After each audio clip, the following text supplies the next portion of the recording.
Thank you, Catherine. Hello, everyone, and good morning. Welcome to this month's webinar. Thank you all so much for joining. I am going to get started, and feel free to pause me at any time also, Catherine, for questions. I may forget, but we will keep going. Okay, this is a beautiful photo of somewhere with water. And this applies to portability because maybe this is where people want to move. I don't know. So portability.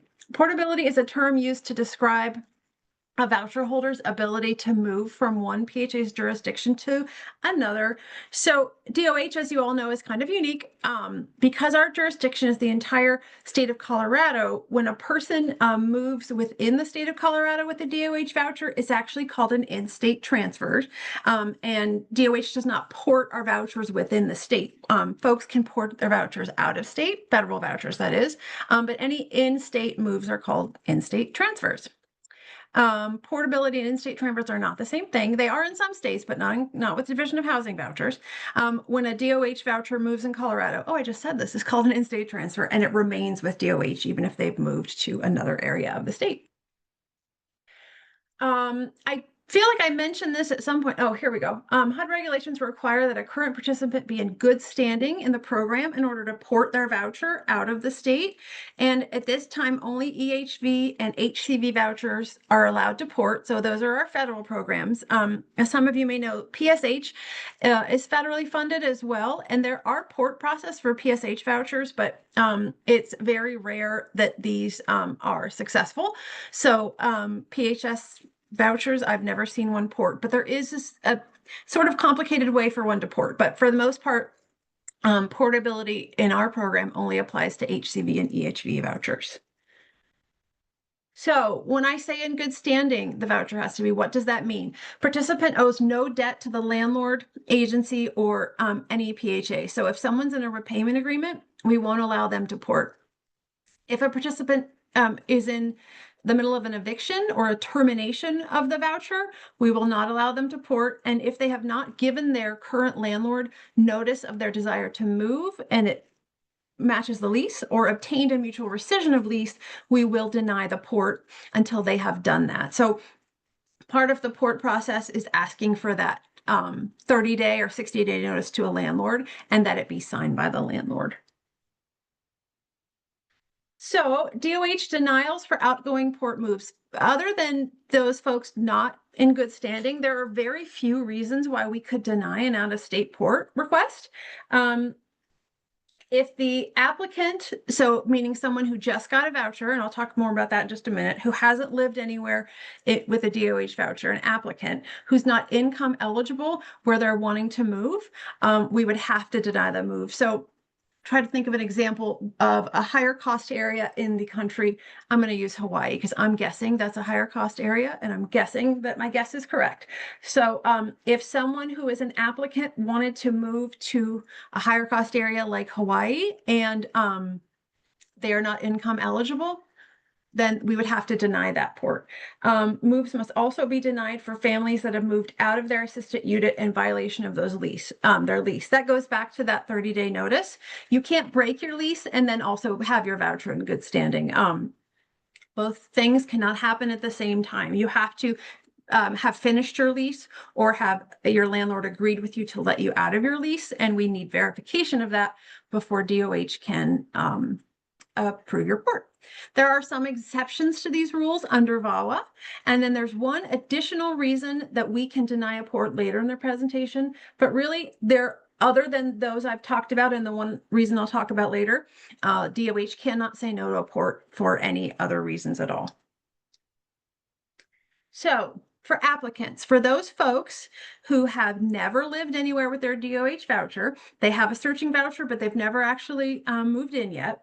They're called applicants. So an applicant family may lease a unit under portability only if they're income eligible in that area, and the initial PHA must make that determination. So I'm going to talk about in this webinar initial PHA and receiving PHA.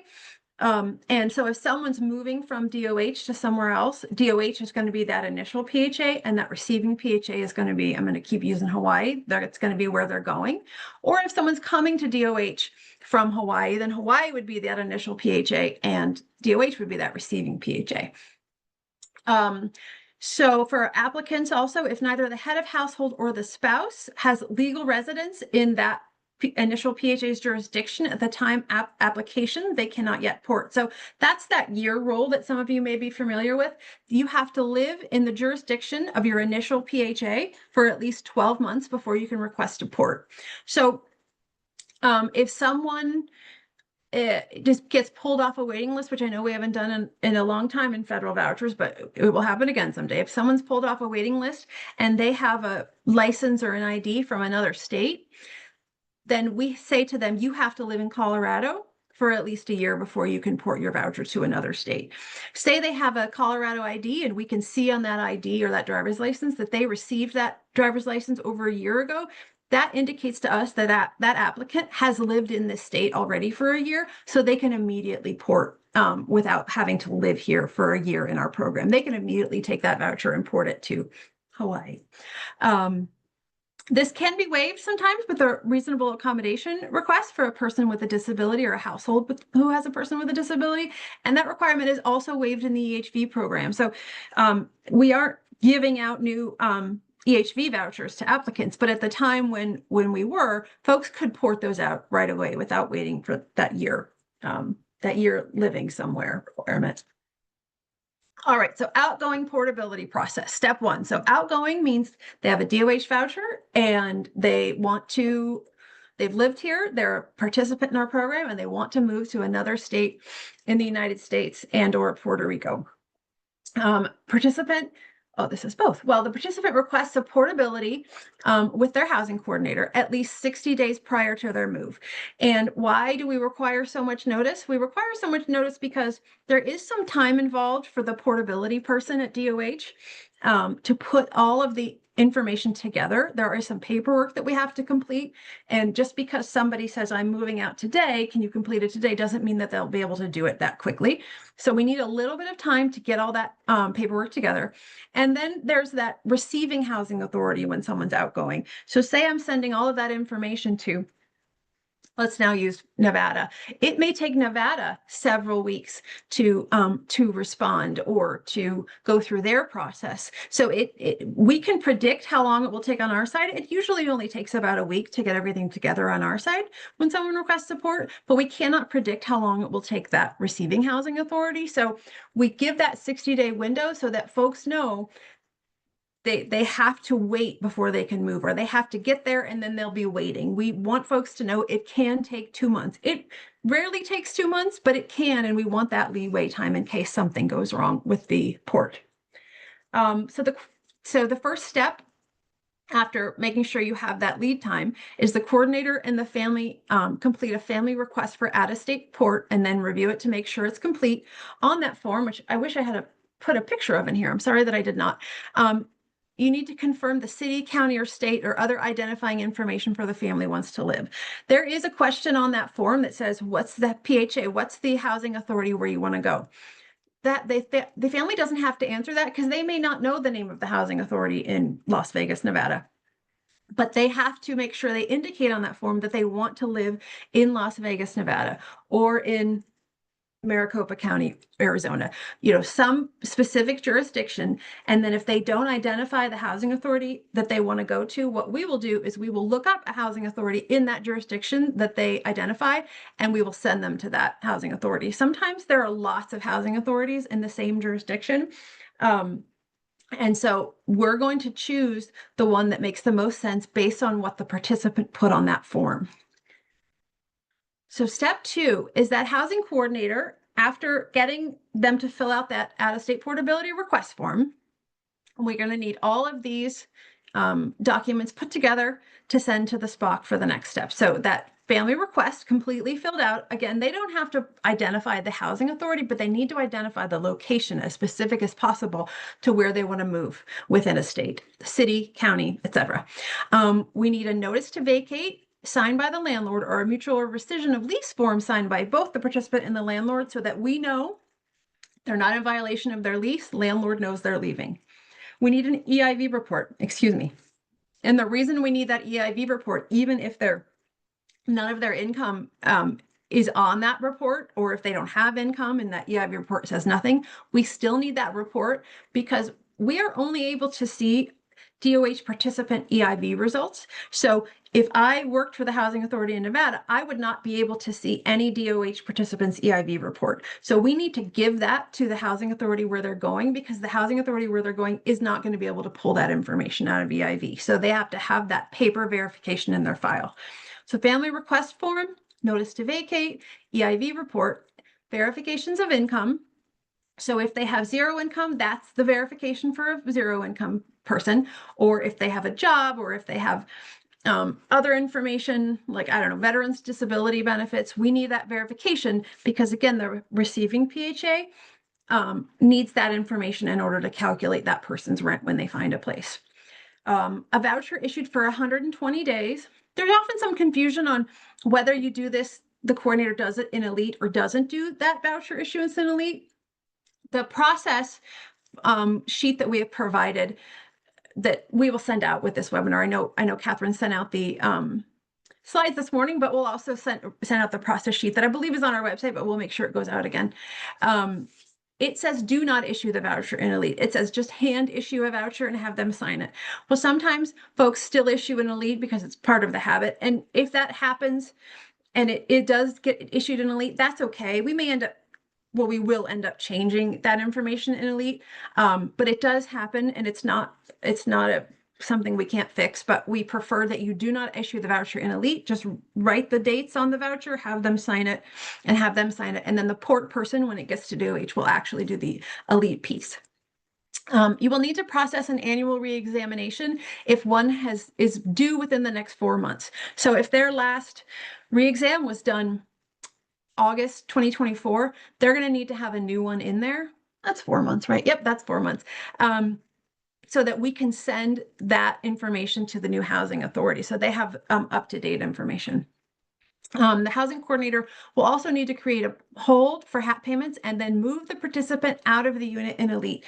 If you don't know how to do that, or you're not used to doing that, you can refer to the Elite manual, or we could talk about it, but we need that participant moved out of the unit in Elite and a payment hold put on. And there are a variety of reasons for why we need both, but it's really both are necessary for a person moving with a port voucher. We need a 5058 printed from Elite from the latest annual, and I will show you, I think the next slide, how to do that if you've never done that out of Elite. And then you can send birth certificates, social security cards, and IDs. These are not required by HUD for the port process, even if the receiving housing authority asks for them. DOH's response is they're not required by HUD, so we don't have to send them to you. It's nice to have, and they want them, but they can also collect them from the voucher holder when they get there. So don't hold up a port request because you don't have those. Those are not required by HUD. Oh, maybe it's not the next slide. So you send your port packet to SPOC for approval. Please do not send it to the portability officer directly. Here's a SPOC when the packet is complete. Here's a SPOC when the packet is incomplete. I don't know. Look, it's not even the same person. Okay, here we go. How to print a 5058 out of Elite. It's one of those things in Elite that's actually so easy, it doesn't feel right because it's very simple. So all you do in Elite is highlight the action of the 58 you want to print. So for a port move, it would be the most recent annual. This isn't totally correct because the most recent annual for this person is 2024, September 20. So you would have done a new one in this case for a person who's porting. But you just click once on the, oops, I actually did the clicking. You click once on the action that you want to print the 58 for. So that highlights it in Elite. You can't really tell it's been highlighted, but clicking once on an action in Elite highlights it. And then after you've clicked once on the action you want, you go to that printer icon and you hit print once, and it prints a 58 for that action. So it's 2 clicks. And again, it's some things in Elite take so many clicks. This feels wrong, but I promise you it only takes 2 clicks. Let's see. So the approval process, after you've done all those pieces and you send everything to the SPOC, and then you see the SPOC with that happy look on their face looking at their laptop, the SPOC is going to ensure that payment is on an Elite. They're going to ensure that participant has moved out in Elite. They're going to make sure everything, the EIV is there, the mutual rescission, or at least, you know what I mean. Vacate, notice to vacate is there. They're going to be sure everything's there. And when they're doing that, they're going to make sure that the date of the move out in Elite matches the date on the notice signed by the landlord. So if you have promised, or I'm sorry, if the participant has promised their landlord they're going to live there through August 31st, that means that Division of Housing is responsible to pay HAP on that unit through the month of August. So that date is very important, and it's going to determine the date of the voucher. So even if you wrote that person, say that person's moving out August 31st of their unit, that's what their landlord has agreed to. But the voucher you made with them, because they said, I'm leaving tomorrow, starts June 1st. Since DOH has already agreed to pay HAP for that unit through the end of August based on that date, the port officer is probably going to change that voucher date to July 15th, so to 2 weeks before, I'm sorry, August 15th, to 2 weeks before the end of our payment period. Because if they move to a new housing authority and DOH is paying HAP on that unit for August, and then they find a new unit in July in in Hawaii, maybe not even Hawaii, in Nevada somewhere, then that's double subsidy. They're going to be getting a new unit HAP in July, and they're going to be getting old unit HAP July and August from DOH. So we will adjust the date on that voucher to 2 weeks before their move out date to make sure there's not going to be a double subsidy paid on any unit. And then the port officer fills out what's called a HUD 52665 form. It has information about the voucher dates. It has information about income, information about where we're sending that port packet, and information about our admin fee rates, which I'll talk about more a little bit in billing. Once we have done that, once we have sent that whole packet you put together, checked it all out, filled out our HUD portability form to the receiving housing authority, we will then email confirmation to, it says here, to the coordinator with contact information. I actually have usually send that information to the SPOC. However, I will talk in a little bit about a new portability officer we have hired, and they may opt to send that information directly to the coordinator. And so you see the SPOC, I usually just reply to the person who sent me the port form, which is the port request, which is always the SPOC. So essentially what we do is provide the information of where we have sent that person's voucher. I sent it to it's not called Las Vegas Housing Authority, it's Southern Regional Nevada Housing Authority. Here are the dates, here's their phone number, here's their email address, here's their physical address. And then that SPOC sends it to the coordinator, and then the coordinator has it to provide to that participant. The participant needs to then take the ball from there and contact their new housing authority for instructions on their leasing procedures. They're going to need a briefing. They're going to need whatever that housing authority requires of them. And so the participant has to do that next steps. We provide them the phone number. We say, this is where your voucher is. Now you take it from here. All right, so that's somebody leaving DOH's jurisdiction. So somebody coming here, it's obviously it's the opposite. So the initial housing authority, Southern Regional Nevada Housing Authority, which is Las Vegas, is sending someone here to DOH because they want to live in Colorado. The DOH portability officer will create that record of that person in Elite. We get all the paperwork emailed to us. Everything looks complete. I have that 50058 that they have provided me. I create a record of that 50058 in Elite. So I take that person's name, social, the race information, the income information, everything on that 50058, and I type it into Elite to create a record for that person. And I assign that person to the contract agency in the area where that person wants to live. So if someone wants to live in Pueblo, I'm going to assign it to an agency that covers Pueblo. The next step, I will send an email. Assigns it. Oh, it doesn't say that here. I will send an email to that housing coordinator for that area, CCing their SPOC and attaching that person's port packet information, which includes their voucher, EIV 50058, to an email with the person's contact information. I'll say, this is Sarah Davis. Sarah Davis wants to live in Pueblo. Here's her phone number, and here's her email if she has an email. I'll give it both to you. Here's Sarah Davis's voucher doesn't start until July, so don't lease her up before July, but you can do anything else you need to do first, but just don't let her lease up before her voucher starts. Send that email, and then the contract agency where I sent that email needs to contact that person within 10 days of the port packet to do whatever the move-in paperwork is. Say that you need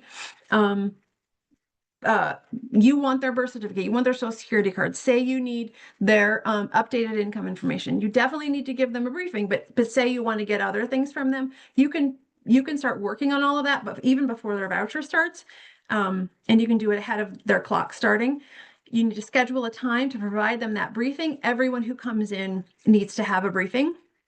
Even if they've been with another housing authority for 20 years, they still need to have our briefing. And the family is required to attend that. It's okay if it's done over the phone or virtually. And it's okay if you do that before the voucher starts. And it's also okay if you do that after the voucher starts, because sometimes folks have decided to move to Colorado when they've already been looking in their own state, or they've already been looking in another state and they decide they want to come to Colorado. So sometimes you're receiving a voucher that's already started. I'm sending a contract agency a port packet with a voucher that started in April. And sometimes that happens and their clock is already ticking, but they're still going to have to attend our briefing and provide whatever it is we need from them. All right, so after you've provided that briefing to them and they find a place they want to live, they're going to give you the RAFTA, you're going to do the inspection, you're going to do all that fun stuff. You're going to enter that action into Elite for that record that's been created. The move-in action depends whether or not the port-in is an applicant or participant. The portability officer, when they're sending you that initial email, will indicate whether it's going to be a new admission or a portability move-in. Oftentimes that I've seen in the last 6 months, it's going to be a portability move-in, but because a lot of housing authorities aren't issuing new vouchers at this time, but sometimes it happens. A housing authority in Ohio has issued a new voucher to someone, and that person's like, I've lived here a year already, I want to live in Denver. So sometimes it's a new admission, but the port officer will let you know whether it's going to be a new admission or a port move-in. And there is some information in Elite that the port officer has usually already entered, but if it's not there, if for some reason it was missed, you need to refer to that 50058 that the initial housing authority sent. So zip code before admission, program start date, whether they were homeless at admission. These are all things on the inspection tab in resident processing that come from the 50058 that we need to know from the initial housing authority. Again, the port officer does enter those things into Elite, but if something was missed, if they just missed a section, you're going to have to look at that 50058 and fill it out. Please review the 50058. Essentially, there may be details or additional family members the coordinator will need to enter into Elite when the move is ready. If that port officer is getting 20 ports a day and they don't have time to enter a 7-person household in Elite, they will only enter the head of household information and then expect you to enter the rest when you lease them up. We try to do it all and we try to check every box, but sometimes for efficiency's sake, we cannot enter everyone. And so please check your 5.8 against what you have in Elite to make sure that matches. Okay, billing. I'm just zipping through this. We are almost done. So when a family moves, the receiving PHE, that would be DOH, or that would be where they were going if they're moving from DOH, can either bill the initial PHA for the voucher or absorb the voucher into its own budget. Absorbing means the receiving PHA takes responsibility for the voucher and it's now part of their program. Absorbing means it was a DOH voucher and now it's a Southern Nevada Regional Housing Authority voucher, and DOH has no ties to it at all anymore. If they're billing, which many housing authorities are billing at this time, it means the receiving PHA pays half on the unit, administers the voucher, but bills the initial PHA for all the costs of the half and the admin fee. When billing, that means the receiving PHA does not have any ownership over that voucher, and all voucher decisions like termination, extension, bedroom size, adding someone to the household, anything you can think of that would require a change is made by the initial PHA. So if we have a voucher from, I don't know, Los Angeles, and we are billing Los Angeles, that means if that person comes to you, maybe they've lived here for 2 years, and they come to you as their housing coordinator and say, I want to add my adult son to the voucher, we actually have to ask Los Angeles for permission to do that. No one at DOH can approve that. Spot can approve it, a manager can approve it. Los Angeles has to approve it. Wherever they came from has to approve it. So, and that also goes for searching extensions. We cannot give any extensions when there is a billing relationship. So in 2025 and for the foreseeable future, DOH is billing for all of our incoming vouchers. Other than one point about, I don't know, 5 years ago, for a very short time, DOH billed, but for all of history, DOH has never billed before. We were always absorbing, which is a much quicker process. We take that voucher, it's our voucher, we're done. Now we're billing. We may be billing for many years to come. So just like I said in that last slide, it means we don't have ownership over that voucher, and any changes to that voucher need to be made by the housing authority where that person came from. So when the port officer assigns an incoming voucher to your agency, just like I said, this means neither your agency, the SPOC, or the port officer are allowed to change or extend the voucher dates.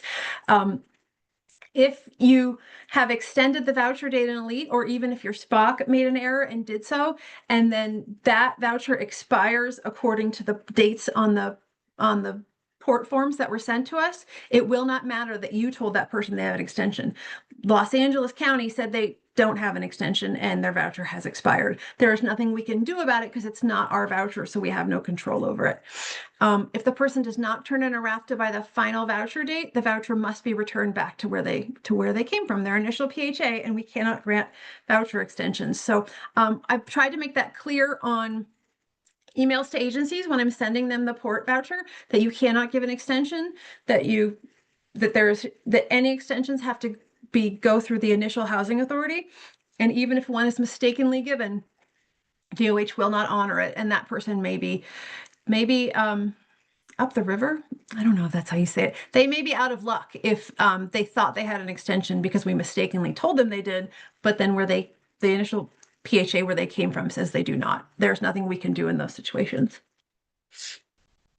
And as I mentioned earlier, there is one additional reason that we can deny outgoing port moves, and because we're billing, that one additional reason applies to us. And I actually had to deny a out-of-state port request yesterday or the day before, which is the first time in my recent memory that I've ever had to deny one, but we had to deny one for this reason, that this is HUD language that we a mandatory denial of the request. If their moves to a higher cost area, I used Hawaii. I may have used it in the inverse, but I'm going to assume Hawaii is a higher cost area. And Hawaii tells me they're billing. So it would cost DOH, because DOH is going to pay for all the costs of this person's HAP and admin fee. It would cost us more to let them move to Hawaii than it would cost us if they stayed here. Then we are going to have to deny that request. So if that person came back and said, okay, I no longer want to move to Hawaii, I want to move to Montana, which I assume is cheaper. I don't actually know, but I'm going to just go with Montana. Then we would approve that. But if they're going to move to a higher cost area, it has to be denied. It doesn't happen. I think it may happen more. It hasn't happened very often. Like I said, I think I did the first one I've ever done a few days ago, because Denver is a very expensive area. And Boulder County is also a very expensive area. So when we look at affordability in Colorado, we're going to look at how much it would cost the Division of Housing to pay for someone to live in Boulder or in Aspen. Even if they live in somewhere that's less expensive, we're going to look at the highest cost area. So because Boulder, I'll just use that one, is a very expensive area to live, that means 9 times out of 10, other places in the United States are not as expensive to live. And so we won't deny based on many of these. But I get surprised all the time at the payment standards and FMRs for other areas that are quite a bit higher than ours, which indicates that that area of the United States is more expensive than Colorado. And in those cases, because it would cost us more, we have to deny that request. This is also another reason for that 60 days advance notice, because if someone has moved to Hawaii already, and then they say, oh, I want to get my voucher here because I'm here waiting for it, and I look and Hawaii is more expensive to live in. If it's not more expensive to live in, I'm going to live there, but I'm assuming it is.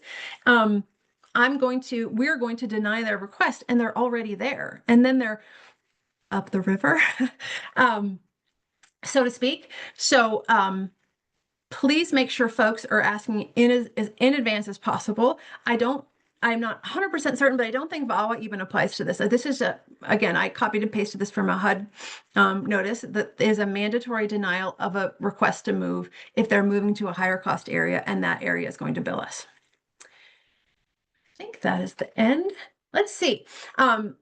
Just a couple more things. If you're contacted directly by a PHA regarding portability, please refer the caller or forward the message to this email address. This is our port email address. And, the Division of Housing is a fairly large, good-sized housing authority, but there's lots of housing authorities in the United States that are much smaller, and they maybe have one port request a year. We have double digits monthly, but they have one. So they've never done a port before. They're not sure what they're doing. They reach out to you and say, hey, can I send a port to you?